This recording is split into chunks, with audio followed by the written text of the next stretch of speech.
உன் கனவை நிஜமாக்கும் தருணத்திற்குத்தான் இப்பொழுது இந்த வாராகி வந்து இருக்கின்றேன்.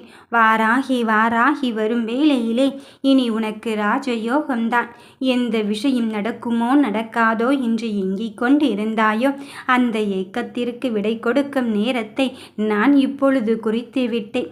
என் பிள்ளையே, உன் மகிழ்வான தருணத்திற்குள் நீ அடியெடுத்து வைத்து விட்டாய். எந்த ஒரு விஷயத்திலும் நான் உன் மீது கொண்ட பாசத்திற்கும் நீ என் மீது கொண்ட பக்திக்கும் இங்கு எல்லாம் சரியாகத்தான் நடக்கும். நமக்கு இடையில் என்ன நடந்தாலும் யார் தடுத்தாலும் சரி, உனக்கு நடத்தி தர வேண்டியதை நான் நடத்தியே காட்டுவேன் என்று சொன்னேன் அல்லவா? அப்படிப்பட்ட ஒன்றை இப்பொழுது நடத்தி தருவதற்காகத்தான் நான் வந்து இருக்கின்றேன். என் பிள்ளையே, எந்த விஷயமானாலும் எந்த உறவானாலும் சரி, உன் வாழ்க்கையில் என்ன நடந்து கொண்டு இருக்கின்றது என்று தெரிய வேண்டுமென்றால் உனக்கான முடிவு உன் கையில் வந்து சேர்ந்தால்தான், உனக்கான முடிவு உன் செவிகளில் வந்து சேர்ந்தால்தான் அது உனக்கானதானா இல்லையா என்று புரிய வரும். அது நமக்கு சாதகமா பாதகமா என்று தெரிய வரும். அப்படிப்பட்ட ஒரு முடிவைத்தான் என் பிள்ளைகள் எதிர்பார்த்து எதிர்பார்த்து இங்கு காத்து கொண்டு இருக்கின்றார்கள்.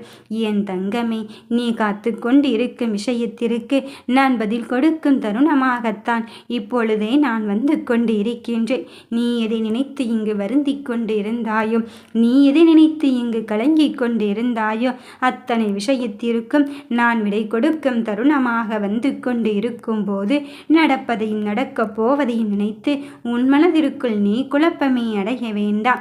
இதுதான் வேண்டுமென்று என்னிடம் சொல்லிவிட்டாயே, அதன் பிறகும் சற்றும் யோசிக்காதே. நீ சிந்தித்து செயல்பட்டு கொண்டே இரு. உனக்கான காரியத்தை செயல்படுத்துவது இந்த அன்னையாக இருக்கும்போது நீ விரும்பும் முடிவைத்தான் பெறப்போகிறாய். உன் மனதில் நல்ல விஷயத்தையும் நல்ல எண்ணத்தோடு தானே நீ நினைத்து கொண்டு இருக்கின்றாய். அப்படி இருக்கும்போது அந்த எண்ணமானது உன் வாழ்க்கையை இங்கு மாற்றப்போகும் சக்தியாகத்தான் மாறப்போகிறது. என் தங்கமே, நீ எத்துணை சோகத்தை இங்கு நடந்து கொண்டு இருந்தாலும் சரி, அதற்கு இடையில் உன் போராட்டம் இங்கு வந்து கொண்டுதான் இருக்கின்றது. கண்ணீர் வடிக்கின்றாய். திரும்புகின்ற திசையெல்லாம் அடி மட்டும் கொடுத்து கொண்டே இருந்தால் நான் என்ன செய்வேன் ஏது செய்வேன் என்றுதானே நீ நினைத்து கொண்டு இருக்கின்றாய். நிச்சயமாகவே சொல்கிறேன், இதோ உனக்கான பயணத்தை தொடங்கி வைப்பதற்காக நான் வந்து கொண்டு இருக்கும்போது இனி எல்லாம் உனக்கு நல்லதாகத்தான் நடக்கப் போகிறது. நீ விரும்பும் முடிவை பெறத்தான் போகிறாய். உன் நம்பிக்கைக்குரியவளாக நான் இருந்து கொண்டு இருக்கும்போது நீ எதற்காக மன வருத்தம் அடைந்து கொண்டு இருக்கின்றாய்? உன் மனதிற்குள் இருக்கின்ற விஷயத்தில் எல்லாம் நான் தெளிவான முடிவை தந்து கொண்டுதான் இருக்கின்றேன். உனக்கு முன்னால் சென்று எது நடக்க வேண்டும் எது நடக்கக்கூடாது என்பதை சொல்லி கொடுத்து கொண்டுதானே இருக்கின்றேன். இனி சற்றும் நீ யோசிக்கவே வேண்டாம். உன் மனதிற்குள் கலக்கமடையவே வேண்டாம். என் பிள்ளையே, நீ இந்த ஒரு காரியமானாலும் சரி, எனக்காக யார் இருக்கிறாள் என்று யோசிப்பதை விட எனக்காக என் தாய் இருக்கிறாள் என்று மட்டும் நிலைநிறுத்திக்கொள். மற்றதை இந்த தாயானவள் நான் பார்த்து கொள்கிறேன். உனக்குள் இருந்து உன்னை வழிநடத்தி கொண்டு இருக்கும்போது நடப்பது எல்லாம் இனி நல்லதாக நானே முன்னின்று என் ஆசீர்வாதத்தை தரும்போது இனி நீ நினைக்கும் எல்லா விஷயமும் ஒவ்வொன்றாக பலிக்கும் நேரம் வந்துவிட்டது. எத்துணை குழப்பங்கள், இன்னல்கள், சோதனைகள் என்று என் பிள்ளைகள் கடந்து வந்து விட்டார்கள். இனியும் உனக்கான கவலை உனக்கு கிடையாது. உனக்கான கஷ்டம் உனக்கு கிடையாது. என் தங்கமே, உன் மனதில் இருக்கின்ற குறைகளை இந்த வாராகி அன்னையிடம் ஒப்படைத்து விடு.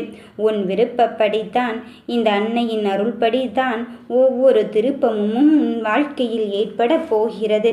காலம் பதிலளிக்குமா என்று நீ காலத்திற்காக காத்திருந்த காலங்களெல்லாம் முடித்து வைத்து உன் அன்பை உன் பிரியமானவருக்கு புரிய வைக்கும் நேரம் வந்து விட்டது. நீயோ, நான் அவருக்கு நல்லது தானே செய்கிறேன் தாயே, ஆனால் ஒன்றுமே நடந்த பாடில்லையே என்று உன் மனம் அங்கு பரிதவிக்கின்றது. வாழ்வில் இத்தனை சந்தேகங்களா என்று நீயாகவே உன் மனதை தளர்த்தி விடாதே. சோகம் சோகம் என்று சோகத்தோடு இருந்த காலங்கள் எல்லாம் முடிந்து விட்டது. உன் வாழ்வின் நிம்மதியே நீ அந்த சந்தேகத்தோடே இழந்து கொண்டு இருக்கின்றாய். கைவிட்டு போய்விடுவார் போல் அல்லவா இருந்து கொண்டு இருக்கின்றது.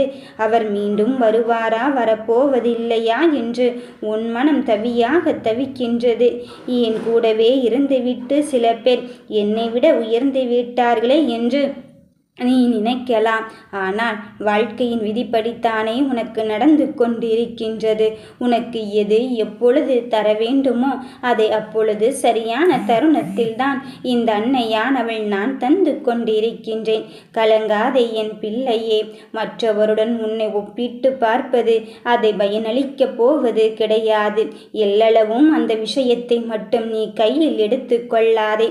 அதை எடுத்துக்கொள்வது என்பது வீணான முயற்சி. வாழ்க்கையில் இங்கு உண்மையான உறவு என்பது உன் உயிரை போல சுவாசிக்க வேண்டும் அல்லவா? நம்மை விட்டு விலகிய உறவுகளை நினைத்து நீ வருத்தப்படாதே.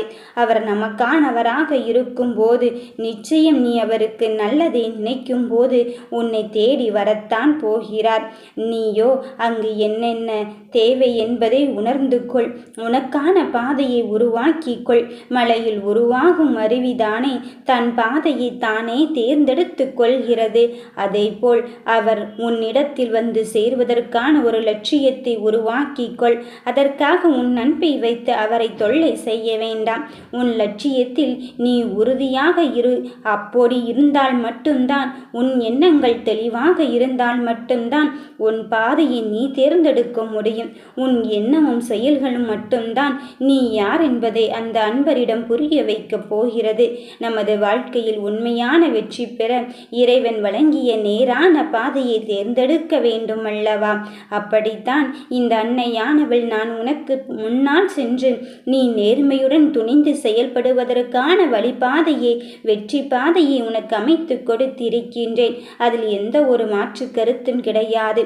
வெற்றி பாதையின் அடையாளமாக நான் உன்னை தாங்கி நிற்கும் பொழுது கிடைப்பது வெற்றியாகத்தானே இருக்கப் போகிறது. தோல்வியே தோல்வியே என்று நீ வருத்தமடைவதற்கு இங்கு என்ன நடந்துவிட்டது? என் பிள்ளையே, உன் முயற்சியை நீ செலுத்தி கொண்டே இரு. உனக்கான வாழ்க்கையில் உன் உறவு உன்னை தேடி வரும்போது எவர் மீதேனும் நாம் வெறுப்பை காட்ட வேண்டும். நீ என்ன செய்கிறாய், ஏது செய்கிறாய் என்பதில் தெளிவாகவும் உறுதியாகவும் இரு. உன் செயலில் இறை அச்சம் இருக்கும் பொழுது, இந்த வாராகி மீது பயம் இருக்கும் பொழுது கவலை கொள்ளாதே. இந்த வாராகியின் அருள் எப்பொழுதும் உன்னிடத்தில் இருக்கும். அந்த பட்சத்திலே இறை நாட்டத்துடன் நீ ஒவ்வொரு செயலையும் செய்து கொண்டே இரு என் தங்கமே. நிச்சயமாக நீ வெற்றி பெறுவாய். வாழ்க்கை பயணத்தில் நீ அங்கு பிறருடன் எச்சரிக்கையாய் பழகு. அதுதான் மிக முக்கியம். ஏனெனில் உன்னுடன் பயணிக்கும் அவர்கள் உங்கள் மீது கொண்ட பொறாமையின் காரணமாக உபதேசம் என்னும் வடிவில் உன்னை வழிகெடுக்க கூட அங்கு முயற்சிகள் செய்து கொண்டு இருக்கலாம். உன்னை வெற்றியே எப்படியாவது தடுத்து நிறுத்தி விடலாம் என்று உன் கூடவே இருந்து கொண்டு அதை செய்யாதே, இதை செய்யாதே என்று கூட அங்கு தடுத்து நிறுத்தி கொண்டு இருக்கலாம். அதனால் நான் சொல்வதை கவனமாக கேள் என் தங்கமே. மாறிவிடும் என் மாற்றத்தை நோக்கி பயணிக்கும் என் பிள்ளையே, வாழ்க்கையில் நீ எப்பொழுதும் சுறுசுறுப்பாக இருந்து கொள். உன் சுறுசுறுப்பான தன்மைதான் உன்னை வாழ்க்கையின் முன்னேற்றத்திற்கு அழைத்து சென்று கொண்டே இரு. யாரோ எப்படியோ இருந்துவிட்டு போகட்டும். அவர்களுக்கு நீ அறிவுரை சொல்வதை விட உன் பிரச்சனைகளை நீ தீர்ப்பதற்கான வழியை தேடிக்கொண்டு இரு. நீ அங்கு கலங்க போகும் காலங்கள் வந்து விட்டதோ என்று மற்றவர்கள் உன் காது படையை சொல்லிக் கொண்டிருக்கின்றார்கள். நான் என்ன செய்தாலும் என்ன சொன்னாலும் அதில் தவறு மட்டும்தானே? என் அன்பானவர் அதில் கண்டுபிடித்து கொண்டு இருக்கின்றார். இதில் எங்கே எனக்கு நிம்மதி இருக்கின்றது, இதில் எங்கே எனக்கு சந்தோஷம் இருக்கின்றது என்று சிந்திக்காதே என் பிள்ளையே. உன் சந்தோஷத்தையும் உன் மகிழ்ச்சியும் தருவது இந்த வராகி அல்லவா என்பதை முதலில் புரிந்து கொள். உன் ஆசையை அறிந்து கொண்டுதானே உன் தாயானவள் நான் வந்து இருக்கின்றேன். என்னை முழுமனதோடு வழங்கும் என் கண்ணின் மணியே, உன் வேண்டுதல், உன் மிகப்பெரிய ஆசை கோரி கோரிக்கை நிறைவேறத்தான் போகிறது. சில பேரோ உன் விருப்பப்படி நடக்கும் நடக்காது என்ற அங்கு அறிகுறியை சொல்லி கொடுத்து கொண்டு இருக்கின்றார்கள். ஆனால் நீ ஒன்றை மட்டும் தெளிவாக புரிந்து கொள். உன்னை வழிநடத்துவது இந்த நம்பிக்கை இழக்காமல் இருக்கும் உன் வராகி தாய். உனக்கான விஷயத்தில் நான் ஒவ்வொரு திருப்பத்தையும் எதிர்பாராத விதமாக செய்து கொண்டு இருக்கின்றேனே என்று நினைக்க வேண்டாம். இந்த திருப்பங்கள் அனைத்திற்கும் ஒரு வலுவான காரணம் உண்டு. உன் வாழ்வில் நல்ல மாற்றத்தை கொண்டு வரவே அனைத்தும் நடக்கிறது. மனம் தளராமல் என்மேல் நம்பிக்கை வைத்து உன் கடமைகளை செய்து கொண்டே இரு. உனக்கு வழி துணையாக மட்டுமல்ல, உன் வாழ்க்கைக்கு துணையாகவும் இந்த வாராகி வந்து இருக்கின்றேன். நீ நினைத்ததை நான் நடத்தியே தீருவேன். என் சத்திய வாக்கு. உம் வராகி தாயே போற்றி.